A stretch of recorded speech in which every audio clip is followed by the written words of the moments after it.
It's not the house that's haunted. It's your son.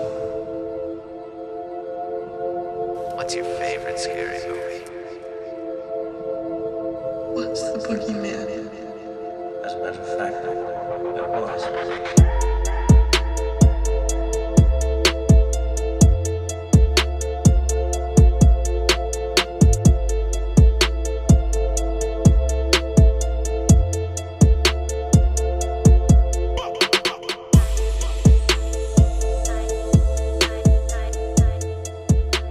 What's up, everyone? Welcome to Slashes and Sync.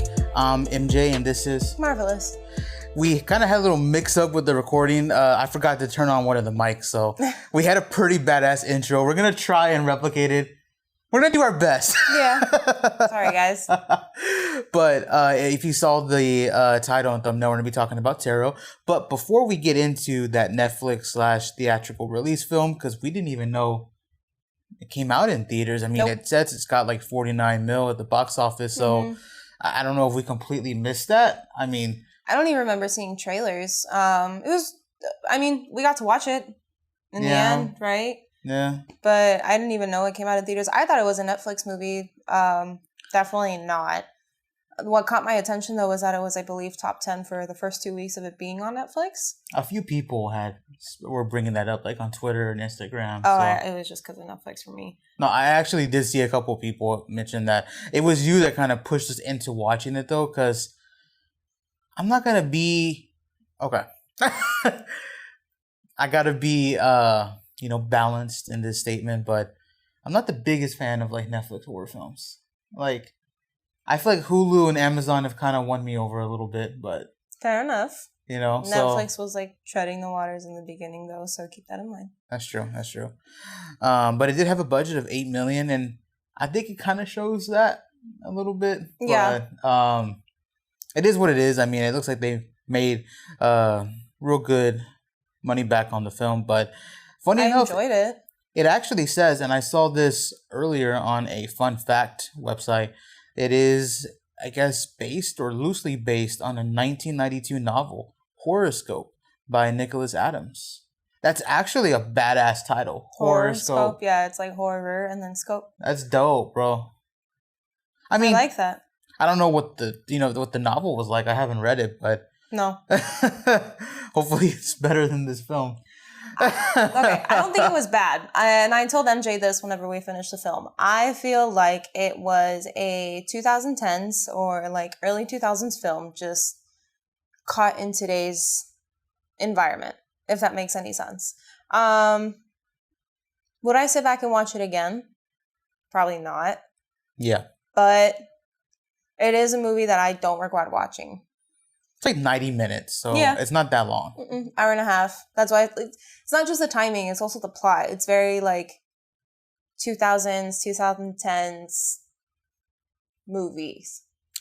It feels like a movie pre-Babadook time. Yeah, definitely like Like cut and dry horror. trying to like maybe tread the waters of the ghost genre, taking a little bit from like Paranormal Activity, but not really, Intense. Yeah.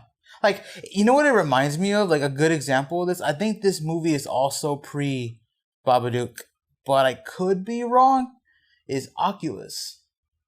I've never seen that movie. You watched it with me. I did? Yeah. Oh, I don't. It wasn't that good. That's why I don't remember watching it. I think it has like a cult following, but I didn't like it that much. Sorry, guys. By the way, I'm sure you can tell we're in a new setting. We're going to be trying to record in different areas. Funny enough, Marva's dad got her like this badass like Halloween set piece from Costco. A lot of cool Halloween stuff there right now. You can go get Yes. like a Nightmare Before Christmas like lamp. It looks badass Like with a snow Sally globe and lamp? Jack. Yeah. It's so badass, man. So if you have a Costco, go check it out, man. Halloween stuff is popping up everywhere. Yeah.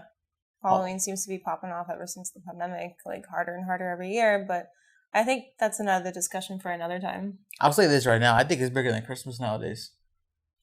I always celebrated harder than Christmas whenever it came to Halloween. Yeah. But I mean, maybe, I don't know. But I guess circling back to the film to kind of expand more on why MJ and I, or at least mainly me, feel that this movie is very much an early 2000s, 2010s film is the tone that the movie sets in the very beginning, where it's just a bunch of teenagers around the campfire laughing and doing like never have I ever, or those kind of drinking games. Yeah.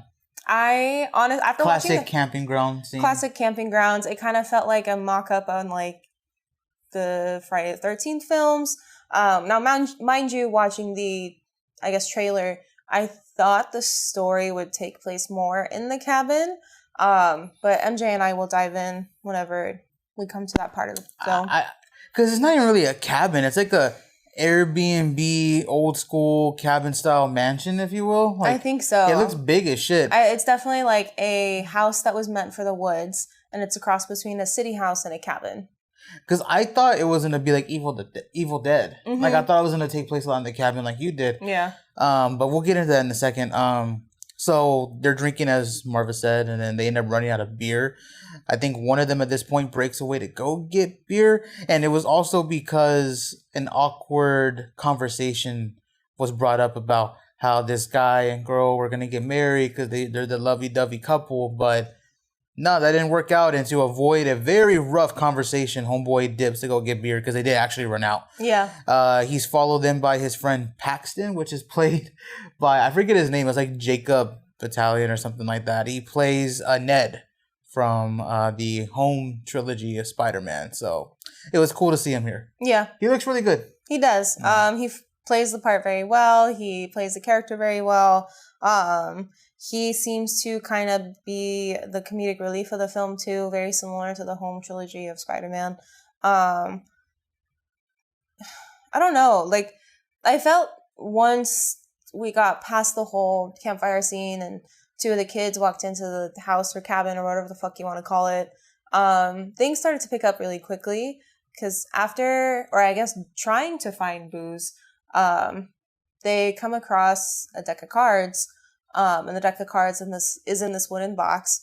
Mind you, while these two kids are trying to look for like old liquor, claiming that the homeowner has to be like a billionaire. They gotta have booze somewhere, right? I guess. You hear voices kind of whispering in the background before it's either Paxton or Grant who bumps against the tarot card deck box. But essentially it makes its way back to the group, to the campfire, and they decide to take it inside to go ahead and play with the cards. The only person who seems familiar with the deck of cards and how to use them is this one character by the name of Haley, and everybody else just seems really intrigued by what she does. So she reluctantly gets the deck of cards after much pushing from Elise, who is the birthday girl in the scene, because I guess everybody is only really there at that house or cabin because it is Elise's birthday. It's like celebrating. Essentially. They push her into reading or doing readings for them via tarot card and like a zodiac chart cloth. I think Haley takes the time to kind of explain why she's doing the reading the way that she is, and it's because of like the zodiac charts, the stars alignments, along with the cards themselves almost seem to play hand in hand with fate itself. Don't forget that she actually brought this up, and this was very cool in my opinion, because they usually don't, is that you're not supposed to use somebody else's deck. And that's why she was so reluctant. They mentioned it like twice, and I thought, okay, that's cool, because you're really not, like, even in the real world, like, I can't like use Marva's deck to do a reading, you know, so. I don't own any. I would love to, but I don't own any. It was an example. I guess the main reason behind it is because whoever uses the cards, their energy is transferred to it. And a lot of the times you're not meant to touch that kind of energy if you don't own the cards, if you will. I could be wrong though. Please correct me if I am wrong. Like I said, I'm not that familiar with tarot cards. I'm just barely starting to like graze the surface of it, if you will. But I do want to learn, so teach me. But as Marva was saying before, I kind of jumped in there. Every person has their cards read, and I guess that kind of, you know, she explains the different zodiacs and the stars and everything, and how that can, one, interpret someone's fate, and that leads to, a very interesting altercation with her ex. Now, we mentioned earlier there was an awkward conversation that was about to start out at the campfire. Initially, yeah. But now we kind of get to see it culminate here in this scene where he initially tells her that he didn't want his card read. Yeah. But then at the very end, he pulls up and he says, go ahead, do it. She does it, and it kind of becomes a very, again, like awkward situation like we all kind of expected. And he kind of thinks the tarot reading is kind of turning into a way for her to pick at him. Yeah. Which I'm not going to lie, like in that mental state, when you're already pissed off, I can kind of see why. Didn't she call him like the D word, right? A dick, yeah. No. DEVIL. That he's gonna cause like his own destruction and everything, and essentially, like pulling the devil card essentially means that you're gonna cause your own destruction. So you need to be wary of the path that you're walking down. Yeah. Or at least something along those lines. I think she also like told him how he's being really like stubborn and hard headed and not really realizing what he's losing. So again, like what MJ said, I can see why he took that reading so personally and almost thought that it was complete bullshit. But because the boyfriend, his name is Grant, ends up walking off all pissed, Haley ends up doing herself her own reading. And she says a very interesting comment, which is the reading that she got with these cards is the same reading that she always gets, that love is going to be the death of her. At this point, I was expecting like a transition, and the movie decides to play out the title card. Yeah, and like 20 minutes in, dog. That was probably one of the most, I don't want to say off-putting, but I was so taken aback by this title card that I could have easily done without it. I did not need it at all. Yeah, I think maybe it would have been a little bit better if there wasn't a title card. Yeah. Like, you know, we were already this far in, like, just go ahead and just play the movie out. I would probably do it in the beginning. I wouldn't show the cards, but I would do the title card in the very beginning, but 20 minutes after, where everybody has had their cards read, if you will. I mean, who knows? Maybe I'm just not understanding the timing of it all, but I feel like the introduction to the title card too, as well, I should say, didn't make sense either. I couldn't put the pieces together as to what the director or even what the writer was trying to portray whenever it came to this. Yeah.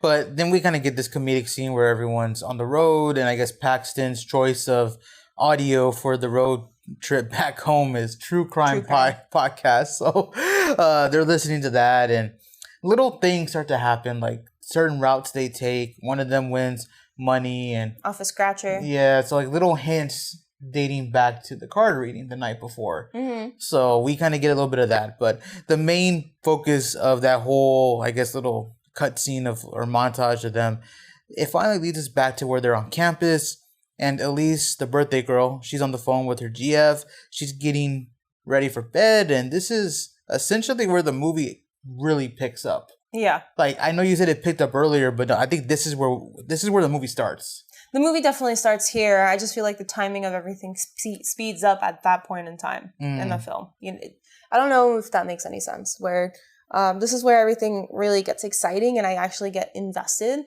But earlier, it just seems like whatever pace the film had in the very beginning was tossed out the window. But you're not, like you said, the haunting begins. And Elise, while being on the phone with her girlfriend Paige, ends up hearing weird noises around the house, or I guess the sorority house that she's in. She hears like pounding noises, running noises, like giggling, and because her door gets knocked on, I believe like twice or three times. Yeah. That's whenever she decides to go and investigate. And right. You pointed this out whenever we were watching the film in the beginning, and when the scene started to really play out, that the writers pulled a smart move with this by saying, "Are you guys doing it again?" Or something along those lines, right? Yeah. Like, stop fucking around with me again. Where it kind of gives motive as to why Elise is okay with going and investigating these sounds and these noises. Mind you, the giggling noises sound a lot like a woman. While Elise was getting ready for bed, you saw a ladder and like the attic door swung open, but didn't really think much of it because she has just come back from her trip. But this time, with the noises happening and everything like that, I already felt like the hair on the back of my neck stand up. especially whenever she decided to climb that ladder to go peek in the attic. Yeah. And I think what Marva's referring to is that, like, in a lot of films, you want to, like, tell yourself, or you want to tell the character, like, hey, don't do that. Get out of there. Like, what are you doing walking out there, you know? So for them to introduce the idea or the implication that she's been picked on before, or, like, that they've fucked around with her before. They do these kind of pranks, if you will. Yeah, that makes sense. I actually thought that was pretty cool. Mm-hmm. But, you know, we didn't get into a lot of jump scares. Very kind of similar to Sinister. When the dad went up into the attic, just, I don't think shot as well. But yeah, when you pointed that out, I think it finally clicked. So we get, like, some jump scares, and that ultimately leads to Elise getting killed by a mystery woman, or maybe somebody from a card. I mean, I immediately picked up on it because of the art and the way that the woman was dressed, but I mean, I think they also signified that too, because when they do a quick cut, it cuts back to her, and the whole, like, circle is there with, like, the candles and all that. So that was But go ahead. Essentially, because of the fact that Elise was caught in that accident, because the way that Elise is killed is actually pretty unsettling, in my opinion. She gets thrown off the ladder for the attic, falls to the ground, and this mystery woman ends up using the end of the ladder to just continuously bash her spine, bash her neck, and then bash her head in to the point that she dies. So the gang gets back together. They're all talking about how Elise's accident is just, like, jaw-dropping, and they're in complete disbelief.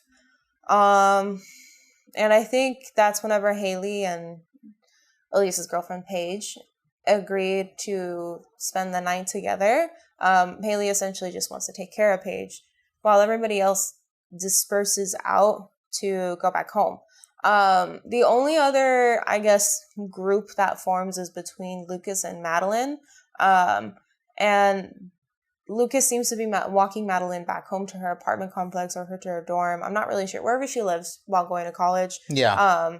And before Lucas leaves, they have this really interesting exchange where it almost comes off like either Lucas or Madeline were trying to go for a kiss, but instead it turned into, like, a very long hug. Lucas eventually breaks off, and you ain't got no game, bro. I mean, they also just had, like, somebody pass within their group, so I can understand not many people are ready to bang. It's a horror movie, bro. That's the best time to bang. All right. Anyway. You can't tell me I'm wrong. That's happened a lot. Yeah, usually, because people want to feel alive after seeing death. Anyway. going back to the movie. That's a way to put it. Psychologically, yeah. Okay, I'll stop. Go back to the movie. Jumping back to the film, Lucas breaks off, goes to, I think it's a subway station, and is trying to get home. And this is where things get spooky again. It's less, like, teenager-esque and more horror film. Yeah, it almost comes off like Final Destination-esque in this scene, which I actually saw somebody on Reddit compare this movie to Final Destination, like, which I can kind of see, like, similarities, but not fully, just because it's not so much death that's after you, it's an actual antagonist from the past. So, yeah. At first, you don't know it's the antagonist in the past, so I kind of believe it's almost like a haunting of sorts. Yeah. But with the cards themselves, which I guess I was on the right track, but my head was running with it in a different way. Well, remember, the cutscene before that leads to the title card is us seeing some, like, lady, you know, so that kind of already gave the intention that this lady has something to do with the cards. Mm-hmm. Remember, it shows her, like, doing the ritual and, like, small killing snippets, herself, and then that's when it cuts to the title card. So it kind of gave that indication that there was some entity involved with this, like some, you know, witch type shit. But so I didn't spoil it for you guys. It was in the film. At that point, we passed that point.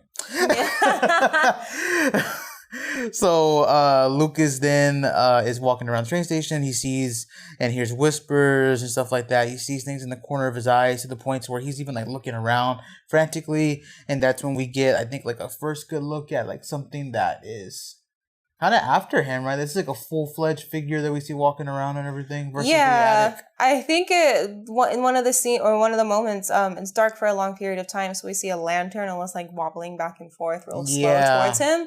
Lights turn back on, and you see like a cloaked figure, and then at this point in time, like you said, we really get a good eyeful of this character, and this character looks a lot like the Hermit card that was pulled for him for the 13th card while Haley was doing the reading. And that's where it finally clicked. Like, for sure, I got the seal of approval in my head that, yeah, their 13th card is the card that ends up killing them.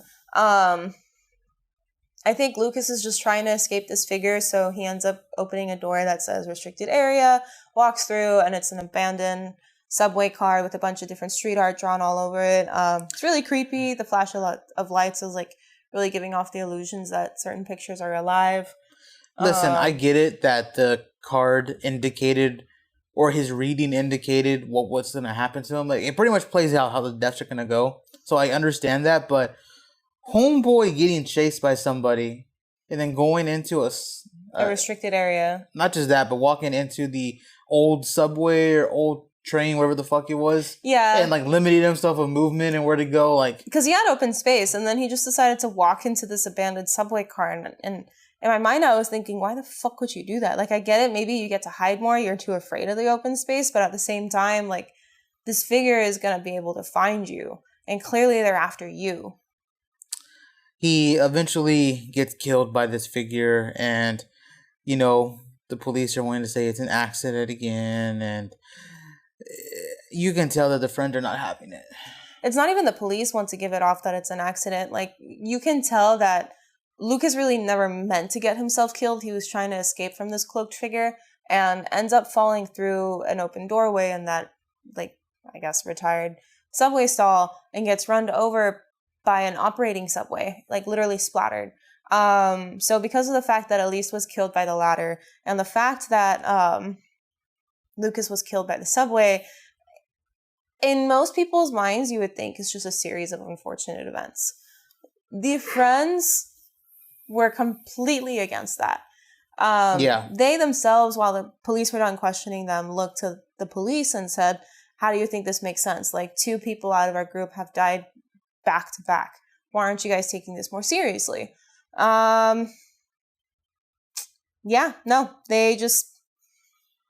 They just don't, and they just tell the kids to go home, like, rest up, like, what they're going through is something that nobody should go through, and most of the group is just not having it. We then get this, like, scene of everyone trying to, like, put everything together, right? Everyone trying to figure out what exactly is happening. Should we tell our parents? Should we go to the police? Even though they just got done talking to them, but no. I just realized how fucking stupid that was. Yeah. Well, the reason why they say they should go to the police is because of the fact that Haley finally puts together that the predictions she made for her friends are literally coming true. The only thing is, though, it's in the worst fucking way possible. Yeah. And everyone seems to be on board with this except for Grant, right? He's like the ex. He's the only one who doesn't really vibe with this. Essentially, I think the group also does some investigation and essentially finds out that there have been similar events that have occurred in the past, like groups of people having gone through like accidents back to back with only one survivor walking away. And they find this one survivor that's still alive to this day by the name of Alma, who also does readings as well. They get her contact information, and late at night, they decide to drive down and go visit her. Mind you, they're still moving in a group setting, and if they weren't, it was only one person driving down, I would automatically think that this person is going to die, but that definitely was not the case. So we then make it there. We get introduced to Alma, and she is played by Owen, also from Texas Chainsaw Massacre. Mm-hmm. So it was cool to see her back and see her in like something different, you know. Yeah. So, and she's been in a lot of other stuff too. Very old actress, but respected actress. Yeah. So it was cool to see her there, and we get to find out that a lot of the, I guess, murders over the years in group settings have been connected, and Alma has kind of put everything together. She's like the crutch to kind of get this plot going. She essentially she's the exposition character. She brings everything together and tells us who the, I guess, witch is, if The astrologer is what or she the calls astrologer and stuff like that, and her. How the cards came to be, why the cards are so special, like what causes the cards to have these kind of powers, why it's considered a curse. So, long story short, there's a woman by the name of who goes by the name of the astrologer, works for a very rich man. Rich man constantly has her do his predictions, and one day he asks for like his pregnant wife prediction, and the prediction ends up coming out that the wife is gonna die during childbirth along with the kid, and the master just won't have it. Constantly asks the astrologer to keep changing fate, but fate doesn't decide otherwise. Fate just seems to be writing out that no matter what this guy does, the wife and the child are gonna die during childbirth. So it comes true. The master, being grief-ridden and angry, ends up trying to find the astrologer, hunting her down, trying to kill her, but then decides to just banish her. A few days after her being banished, flips back on to wanting to kill the astrologer and her daughter, and is successful in killing her daughter because the master felt like the astrologer should feel how it's like to lose your child. The astrologer just decides that she'll inflict the same pain back, if not like kill all the people that helped him get rid of her daughter. So that's where the cards come into play, and Alma's like finalizing the story, and that's when Haley realizes that the deck that she used to read everybody's fortune back in the cabin, even her own, was that very same deck of cards, and that now it was up to them to change their fate. Yeah. They all decide to start heading back to the same Airbnb that the movie started off with, in hopes of coming across the same deck again, which I think is, in my mind at this point, I'm thinking there's no way that they're going to be able to book the Airbnb. I mean, we'll get to that in a second, but when they are on the bridge, we actually get to, well, before we get to the bridge, there's some dialogue of like Grant not wanting to, I guess, believe what's happening. He didn't really take Alma seriously and stuff like that. Just called her a loon. Calls her a loon, like you said, and then just completely just goes against whatever Haley and the team are thinking. And when we finally do get to the bridge, we actually get to I keep saying actually a lot. I say actually and ultimately a lot. It's ridiculous. So on the bridge, we get to see one of my favorite kills, if not my favorite kill in the film. And I just want to geek out about this scene. I do love how they took advantage of the smart car, but again, I'll get into that in a second. So they're driving, and then not Paige. Yeah. It's the other character. Madeline? Is it Madeline? That's the other girl, yeah. So Madeline, the one with the technology. Yeah. Madeline's phone starts to crap out because she's looking at the video. And then the smart car itself starts to crap out. So they slow down. It's not even a smart car, guys. It's literally just a Jeep, but a more modernized Jeep. Yeah. It's not like a Tesla or nothing. But it's not like our car where it's like an old 2010s car. No. It's a car of today's day and age, but we also get to see just how heavily it relies on computer and technology. Yeah. Not moving parts. Yeah. So once they finally break down, they're starting to realize, oh, this is Madeline's reading coming true. And the thing, too, to add on that, and I'm sorry to interrupt you again, they hear Haley's voice on the stereo giving Madeline her future or her fortune all over again, like how she did in the cabin, but this time it's with a distorted voice. Yeah. I thought that was a really cool element. Like, everybody in the car froze. Paxton, my favorite character in the film, in all honesty, just like, oh, what the fuck? And then that's where we finally get to hear Haley retelling Madeline's fortune again, but we come to realize, no, this isn't Haley, this is Haley's voice playing back through the stereos. Yeah.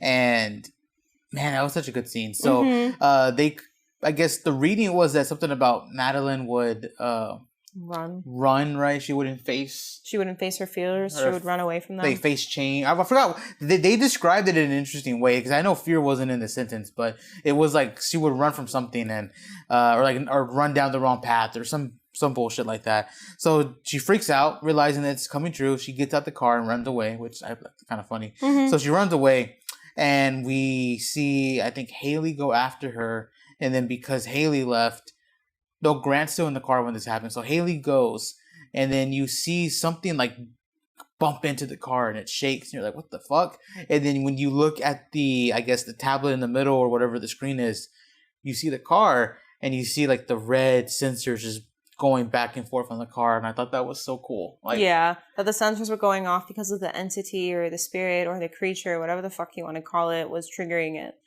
You couldn't see it, but you could see it move because of the car sensors. like in a less smart version of like the Teslas when they kind of see figures when driving by like a cemetery or something. Yeah, that was like such a cool detail. And then of course Grant gets pissed and then he doesn't want to deal with this, so he gets the fuck out of the car, and so does Paxton. And I think Grant Paige also gets scared because Haley is just running, like she's not listening to Grant at all. We then see the hangman figure finally, and then it starts chasing down Madeline, and it catches up quick because Haley was running after Madeline and it beat her there by a good second or by a good minute, and it gets right. This thing moved around like my greatest fears. Yeah, catches up to Madeline, and then just again the hangman hangs her, kills her, pulls her up, and the interesting thing about this kill is that we first hear her get pulled up. And then we hear like a crunch or a squish. No. So she gets pulled up. We hear her scream. She gets dropped. Her neck gets snapped. Yes. And then she gets pulled back up again. But this time we hear like a squelch or a crunch. What does that mean? What do you do to her? I don't know, but we never see her body again. Yeah. And from then on, we tend to get that noise after every kill. Yeah. So once we get to that point, everyone's freaked out. Paxton especially, he does not want to deal with this. He just wants to go hide away and wait for this shit to blow over. Essentially, I think at this point also Haley finally realizes that, and like this gets solidified, that the 13th card is the card that's going to kill you after the reading that she gave. Yes. So just like MJ said, Paxton is like freaking out, wanting to get back, and like now it's a race to just try and destroy the deck. The group has an argument. Paxton ends up breaking off, and this is when he's getting close to home. He comes across his own 13th card, which is the Fool. Yeah. The jokester. Yeah. The Fool. Paxton essentially gets hunted down by the Fool, trying to call his friends, and he gets stuck and killed in the elevator of the apartment that he lives in, which is pretty ironic to me. The scene then cuts back once he's killed, of course, to the group, to now where they're more dedicated than ever to get this done, to get to the cabin, to destroy the deck. By the way, cutting back to what you said earlier, there's no way they would be able to book the Airbnb. Remember when it cuts back to them after the scene in the elevator with Paxton, you see Paige booked. Yeah. Like they booked it like right when they got there, which is hilarious to me. Just so this way they could get access to go back in. They get to the Airbnb and the haunting begins once more, and this time it's with Paige. Her kill was also pretty interesting too, for me at least, because she actually ends up being a twisted version of an assistant for a magician, and the magician was her 13th card. So oh yeah, they did the whole shtick where she was in the box, brought her out. the box is being stabbed. She's fine. Now it's time to saw her in half. And I feel like if this movie was rated R, that scene would have been so fucking cool. It would have been epic. Yeah.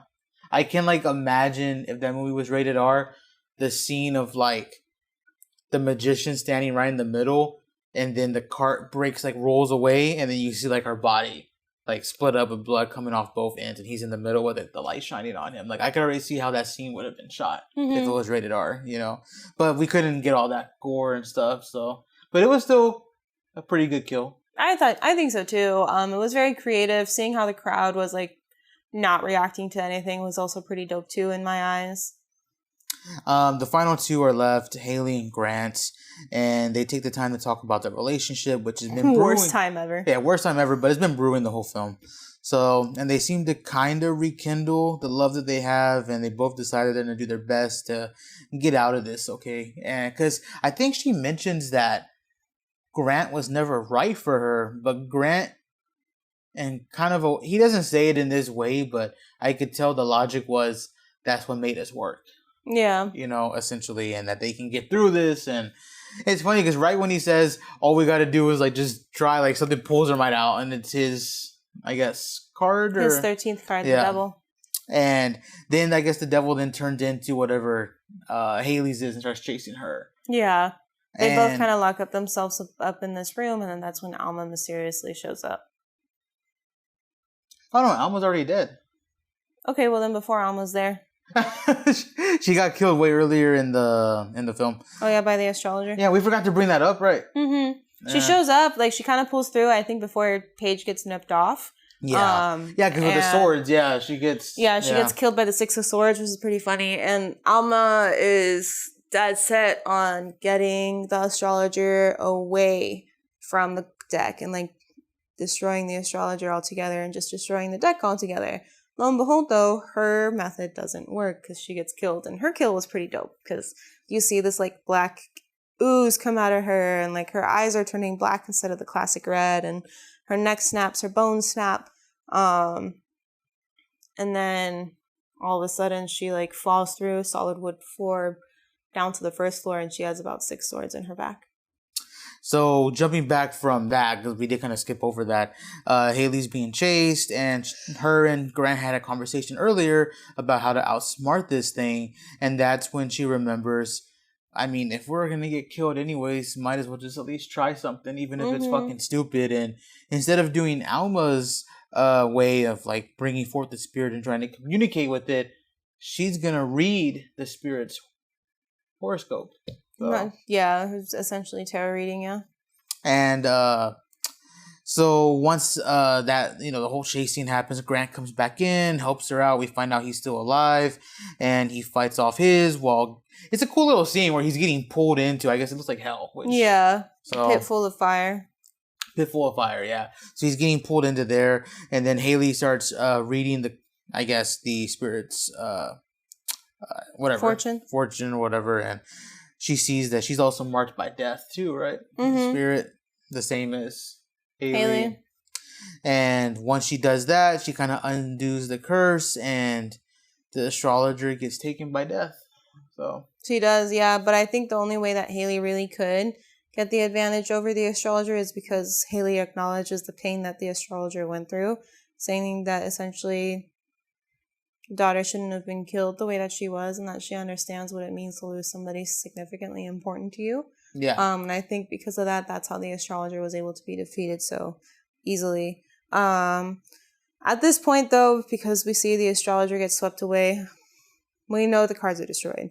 And the new couple, or I guess the new old couple, start walking back towards home when a car pulls up. And it's this old, almost looks like 60s or 70s car. It's like a baby blue color. Yeah. And at first I thought it was going to be the cops, but lo and behold, it's Paxton. He survived. He survived. And my favorite character survived. And he even says it himself, like, I was just going to stay home, but then I remembered, Haley, that you said that I was going to pull through for my friend. So I ended up driving back. Yeah. And the reason why he survived is because his roommate ended up opening up the elevator doors for him. It seems like the illusions were only visible to the people who were being hunted and can only be visible when these people were alone. Yeah. So my question is, if they all stayed together, would it have passed? I think they needed someone else who wasn't cursed with them, probably. Probably. Remember, they came after all of them when they were in the car. Mm-hmm. So, yeah. True. I don't know if it would have hurt them, but they seem to be fixated on the one person, but they were still fucking with them. Like, the hangman was fucking with them in the car, you know? Like, yeah. So, but funny enough, I just looked this up on Rotten Tomatoes. This film was listed at 18% by the critics and 59% by audience. I think I side more with the critics. 18%? Not 18, not that low. More like 3. Okay, so like a 3 or out of like 10. 4 at most. I'm like at a 3 or 4 out of 10 too. It's not something that I felt overly offended while watching, but it's definitely not something I would watch. Yeah. Plus, like, it's an easy movie to play and not have to really pay attention to. Yeah. Plus, I like a lot of films that have really cool shots, and this movie didn't really have that many. No. Like, and I guess maybe that just comes down to the budget again. It's like an $8 million. I think the coolest one was seeing the Empress. So yeah. Elise's killer, like, be introduced, and we see all the crosses spread out throughout the entire attic and the candles lit up. That was probably like the best scene, yeah. I think the scene after that would have been Paige's. Yeah. I did like Madeline's kill, but I also know that they took a lot of shortcuts. Plus, I think Paige's kill helped a lot with it. There was like a lot of light. Mm-hmm. It was very like just dramatic looking and stuff like that. Paxton's made me feel uncomfortable.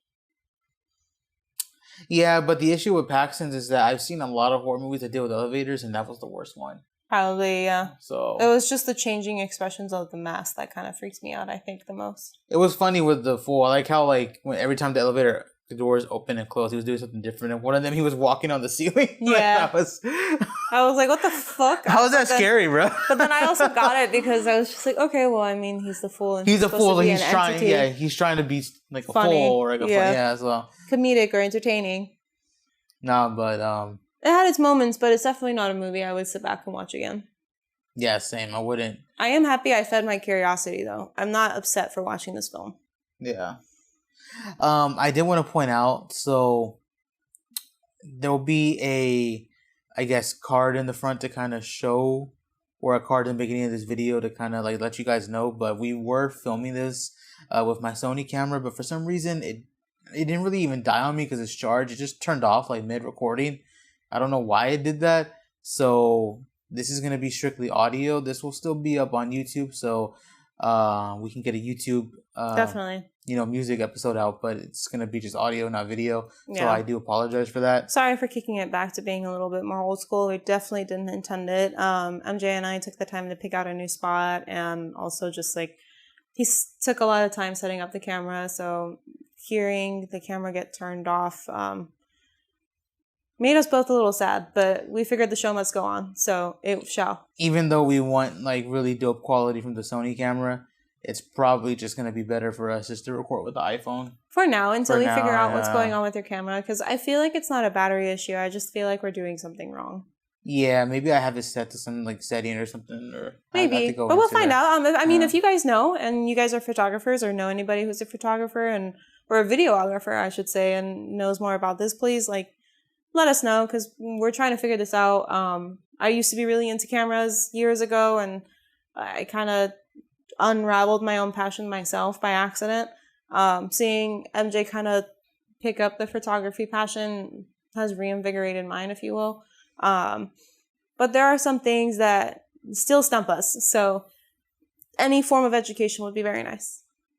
But let us know what you thought about Tarot. If you haven't seen it, I really can't recommend it. But if you want to just have a movie, if you want to just have a movie on in the background while you're doing something else, like I don't know, typing up an essay or. But who knows? Maybe you guys might like it a little bit more. I don't know, but again, you might like it. I just think it's a very easy movie to put on and not fully pay attention to.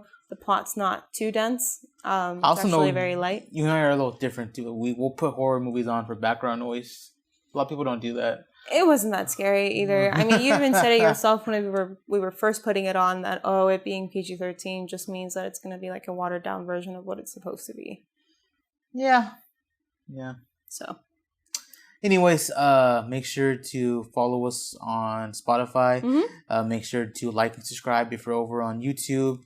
Also, check us out on TikTok, Instagram, and we're going to be trying to release more stuff. Marva is still learning how to kind of get into the content creator world. So once we figure out a good flow, expect more stuff on TikTok and Instagram. And, for sure.